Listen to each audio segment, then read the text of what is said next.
Shalom Bapak Ibu, Shalom semuanya. Saya berdoa kita semua dalam kondisi sehat walafiat dan tidak kekurangan sesuatu apapun. Khotbah video kali ini tentang 8 pendarahan Yesus. Selamat menyaksikan. 8 pendarahan Yesus. Firman Allah, Harun harus mempersembahkan lembu jantan yang akan menjadi korban penghapus dosa baginya sendiri dan mengadakan pendamaian baginya dan bagi keluarganya. Ia harus menyembelih lembu jantan itu. Lalu ia harus mengambil sedikit dari darah lembu jantan itu dan memercikannya dengan jarinya ke atas tutup pendamaian di bagian muka, dan ke depan tutup pendamaian itu ia harus memercikan sedikit dari darah itu dengan jarinya 7 kali. Lalu ia harus menyembelih domba jantan yang akan menjadi korban penghapus dosa bagi bangsa itu dan membawa darahnya masuk ke belakang tabir. Kemudian haruslah diperbuatnya dengan darah itu seperti yang diperbuatnya dengan darah lembu jantan, yakni ia harus memercikannya ke atas tutup pendamaian dan ke depan tutup pendamaian itu. Imamat 16 ayat 11, ayat 14 dan ayat 15. Pada perjanjian lama, Imam besar Harun setiap tahun pada hari pendamaian atau Yom Kippur masuk ke ruang Maha Kudus untuk memberikan korban penghapus dosa bagi dirinya dan keluarganya, juga bagi bangsa Israel. Darah harus dipercikan pada tutup pendamaian, pada tabut perjanjian, sekali pada bagian muka dan 7 kali pada bagian depan. Total 8 kali. Tuhan Yesus adalah hakikat dari korban penghapus dosa. Maka Tuhan Yesus harus mengalami 8 kali pendarahan untuk menghapus dosa manusia yang sudah dilambangkan pada perjanjian lama. Yang pertama, pendarahan pertama berpeluh darah di Taman Getsemane. Di Taman Getsemane, Tuhan Yesus berdoa, "Ya Bapakku, jikalau Engkau mau, ambillah cawan ini daripadaku. Tetapi bukanlah kehendakku, melainkan kehendak-Mu lah yang terjadi." Ia sangat ketakutan dan makin bersungguh-sungguh berdoa. Peluhnya menjadi seperti titik-titik darah yang bertetesan ke tanah. Lukas 22 ayat 42 dan 44. Tuhan Yesus dalam doanya minta Allah Bapa mengambil cawan murka Allah daripadanya. Tuhan Yesus akan menerima murka Allah ketika nanti disalib, menanggung segala dosa manusia. Tetapi dari ayat ini Tuhan Yesus mengajar kita, bukan kehendak kita, tetapi kehendak Allah yang terjadi pada kita. Dalam doa Bapa kami yang diajarkan oleh Tuhan Yesus juga dikatakan, "Jadilah kehendak-Mu di bumi seperti di sorga." Matius 6 ayat 10. Banyak masalah di dunia ini karena orang memaksakan kehendaknya kepada orang lain. Tuhan Yesus sangat ketakutan sehingga peluhnya seperti titik-titik darah. Ini bukti stres berat dan sangat ketakutan sehingga pecah pembuluh darah di bawah kulit. Jika pecah pembuluh darah di otak, itu yang kita kenal dengan stroke. Tuhan Yesus sering minta umatnya untuk jangan takut dan khawatir. Mengapa Yesus takut? Ini bukan ketakutan biasa, bukan takut menderita dan mati, tetapi takut ditinggalkan oleh Bapaknya.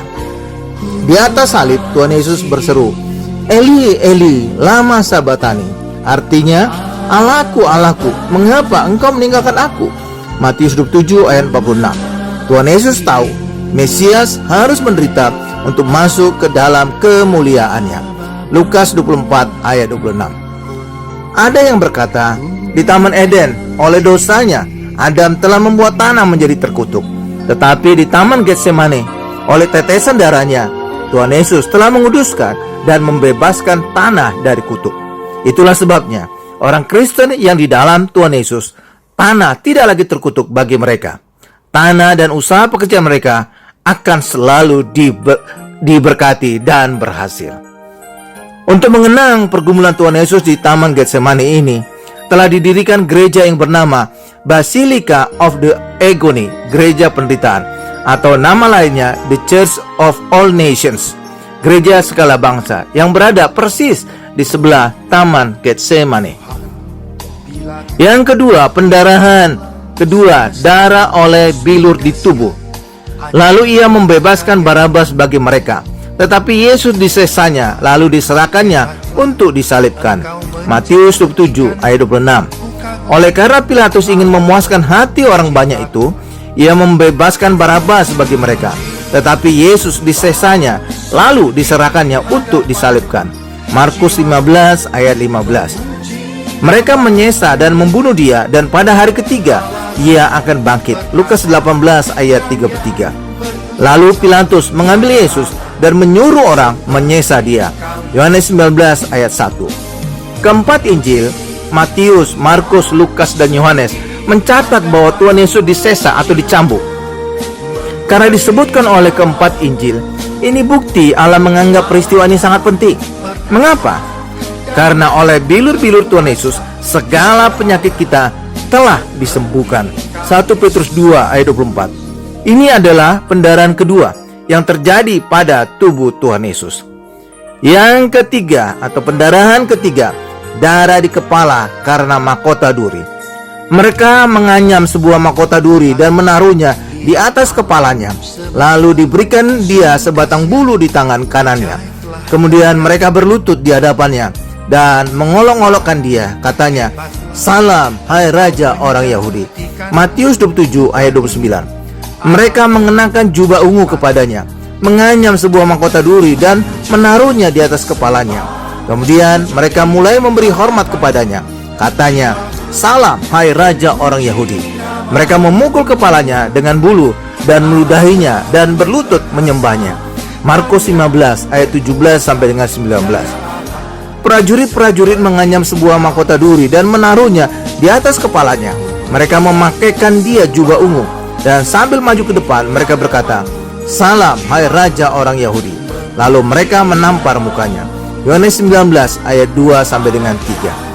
Bagi prajurit Romawi, memberi Tuhan Yesus jubah ungu dan mahkota semak duri adalah bagian dari olok-olok mereka.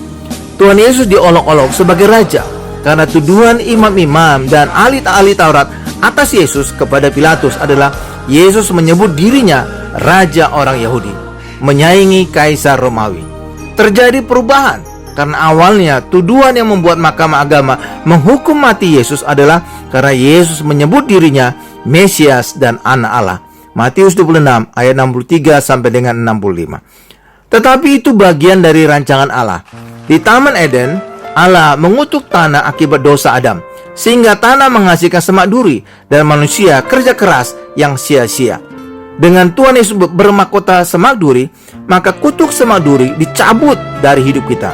Juga ada yang berkata, mahkota semak duri Yesus membuat darah Yesus menguduskan segala pikiran-pikiran kotor kita.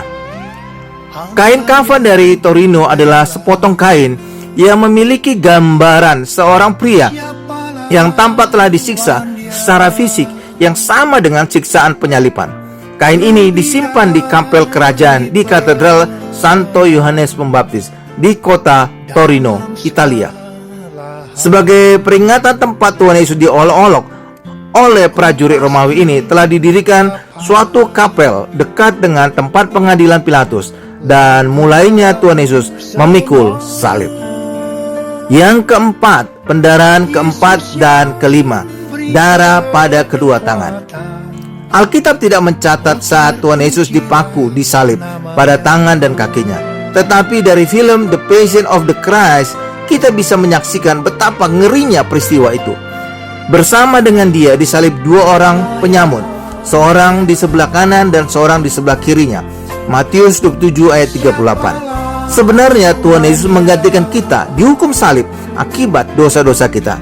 Seperti juga Tuhan Yesus menggantikan Barabas yang terkenal kejahatannya. Matius 27 ayat 16. Barabas adalah gambaran kita, orang yang berdosa. Kemudian mereka menyalibkan dia. Lalu mereka membagi pakaiannya dengan membuang undi ke atasnya untuk menentukan bagian masing-masing. Hari jam 9 ketika ia disalibkan. Markus 15 ayat 24 sampai dengan 25. Jam 9 pagi saat Tuhan Yesus disalibkan, sedang Tuhan Yesus meninggal pada jam 3 sore. Pada perjanjian lama disebutkan bahwa persembahan pagi jam 9 dan persembahan sore pada jam 3. Jadi Tuhan Yesus adalah hakikat dari persembahan pagi dan sore bangsa Israel. Untuk memperingati penyaliban Tuhan Yesus di Bukit Golgota, telah didirikan gereja yang sangat besar yang bernama Church of the Holy Sepulchre atau Gereja Makam Kudus. Makna darah pada tangan Yesus adalah tangan kita dikuduskan sehingga apapun yang kita kerjakan sukses berhasil. Tangan kita bukan lagi tangan kegagalan yang kerja keras, berkeringat atau stres, tetapi hasilnya semak duri dan sedikit. Tangan kita ada kuasa. Tuhan Yesus berfirman, mereka akan memegang ular, dan sekalipun mereka minum racun maut, mereka tidak akan mendapat celaka. Mereka akan meletakkan tangannya atas orang sakit, dan orang itu akan sembuh. Markus 16 ayat 18. Yang kelima, pendarahan ke-6 dan ke-7, darah pada kedua kaki. Pada film The Passion of the Christ, kita bisa menyaksikan kaki Yesus dipaku tumpang tindih. Namun jika mengacu kepada nubuat Allah pada kitab Kejadian, aku akan mengadakan permusuhan antara engkau, iblis, dan perempuan ini, Hawa, antara keturunanmu dan keturunannya. Keturunannya akan meremukkan kepalamu, dan engkau akan meremukkan tumitnya. Kejadian 3 ayat 15. Nubuat ini tergenapi saat Tuhan Yesus disalibkan di Bukit Golgota. Bukit Golgota, Bukit Tengkorak, adalah gambaran kepala iblis. Salib Yesus menembus kepala iblis, sedangkan iblis meremukkan tumit Yesus. Tumit Yesus remuk jika dipaku menjepit salib, bukan tumpang tindih. Dari penggalian arkeologi ditemukan orang yang disalib pada masa Yesus dengan kaki dipaku menjepit tiang salib. Ketika mereka sampai di tempat yang bernama Tengkorak, mereka menyalibkan Yesus di situ, dan juga kedua orang penjahat itu, yang seorang di sebelah kanannya dan yang lain di sebelah kirinya. Yesus berkata, "Ya Bapa, ampunilah mereka, sebab mereka tidak tahu apa yang mereka perbuat." Lukas 23 ayat 33 sampai dengan 34. Seruan darah Habel kepada Allah untuk mengutuk Kain yang telah membunuhnya. Seruan darah Yesus lebih nyaring lagi kepada Allah untuk mengampuni segala dosa kita. Sambil memikul salibnya, ia pergi keluar ke tempat yang bernama tempat tengkorak, dalam bahasa Ibrani Golgota. Dan di situ ia disalibkan mereka, dan bersama-sama dengan dia disalibkan juga dua orang lain, sebelah menyebelah, Yesus di tengah-tengah. Dan Pilatus menyuruh memasang juga tulisan di atas kayu salib itu, bunyinya, Yesus orang Nazaret, Raja orang Yahudi. Banyak orang Yahudi yang membaca tulisan itu, sebab tempat di mana Yesus disalibkan letaknya dekat kota, dan kata-kata itu tertulis dalam bahasa Ibrani, bahasa Latin, dan bahasa Yunani. Yohanes 19 ayat 17 sampai dengan 20. Frase Yesus orang Nazaret, Raja orang Yahudi, sering disingkat dalam bahasa Latin Indri. Ini yang populer pada salib Yesus.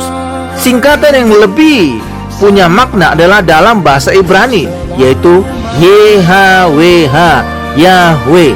Itulah nama Allah, dan Yesus adalah Allah. Makna kedua, kaki Yesus berdarah dipaku membuat kaki kita dikuduskan sehingga punya kuasa menginjak singa dan ular naga. Mazmur 91 ayat 13. Tuhan Yesus juga membasuh kaki murid-muridnya di loteng atas. Sebagai gambaran, selama berjalan di dunia, bisa saja debu dosa membuat kaki kita kotor, sehingga iblis berhak menggigit kita, sehingga kita lumpuh. Tetapi dengan air firman Allah, kaki kita dibersihkan, sehingga kita bisa melangkah mantap dalam hidup ini. Yang keenam, yang terakhir, pendarahan ke-8, darah pada lambung.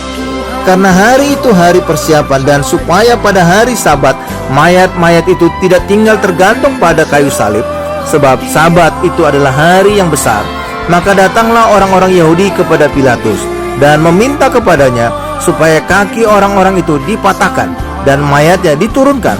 Maka datanglah prajurit-prajurit lalu mematahkan kaki orang yang pertama, dan kaki orang yang lain disalibkan bersama-sama dengan Yesus. Tetapi ketika mereka sampai kepada Yesus dan melihat bahwa ia telah mati, mereka tidak mematahkan kakinya. Tetapi seorang dari antara prajurit itu menikam lambungnya dengan tombak, dan segera mengalir keluar darah dan air. Dan orang yang melihat hal itu sendiri memberikan kesaksian ini, dan kesaksiannya benar, dan ia tahu bahwa ia mengatakan kebenaran, supaya kamu juga percaya. Sebab hal itu terjadi supaya genaplah yang tertulis dalam kitab suci, tidak ada tulang-tulangnya yang dipatahkan. Dan ada pula nas yang mengatakan mereka akan memandang kepada Dia yang telah mereka tikam. Yohanes 19 ayat 31 sampai dengan 37. Maksud dari mematahkan kaki dari orang tersalib adalah ketika kaki ini dipatahkan, maka kaki tidak lagi bisa menopang tubuh orang itu. Maka ketika kaki tidak lagi bisa menopang, maka orang itu akan sulit bernapas. Dan itulah yang membuat mereka cepat mati. Makna lambung Yesus ditombak sehingga mengalir darah dan air. Kejahatan manusia menombak Allah dalam Yesus, dibalas Allah dengan darah pengampunan. Air yang keluar gambaran Musa memukul gunung batu di Rafidim, sehingga keluar air yang memberi minum dan kehidupan kepada bangsa Israel. Kematian Yesus memberi kita air hidup, yaitu Roh Kudus yang menolong dan menyertai kita selama-lamanya. Demikianlah khotbah video tentang 8 pendarahan Yesus. Semoga khotbah video ini menambah pengetahuan dan meningkatkan iman Bapak Ibu kepada Tuhan Yesus. Tuhan Yesus memberkati.